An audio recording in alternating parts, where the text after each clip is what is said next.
The Lord stated that treasure and many people would be gathered out of Salem for the benefit of Zion in due time. Did this promise ever materialize?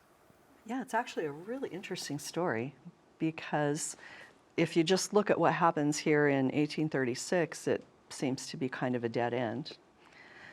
But 5 years later, Hiram Smith and some other church leaders are in Philadelphia at a conference, and they leave word for Erastus Snow, who is on a mission in the East. He's been out on a mission for quite a while at this point, telling him it's time for this revelation to be fulfilled.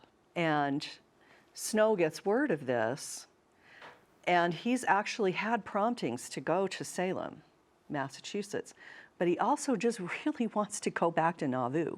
He's got home there, he's got business to take care of, he's really torn about this.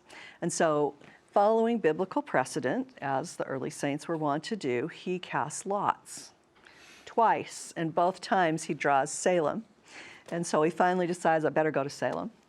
And he ends up working in Salem for quite some time, I think more than a year. But as a result of his missionary efforts there, it's very slow. It takes a long time for people to respond. At first, the only responses he gets are negative. And there's at one point where he says, had I not known that Jesus had many sheep in this city, I think I should have been disheartened and not tarried, for this is the only place in which I ever preached so long without baptizing. And that's saying something for Erastus Snow, because he was a prolific baptizer. So by the time he leaves, there are many dozens of converts. I think there's like 75 people that go with him back to Nauvoo.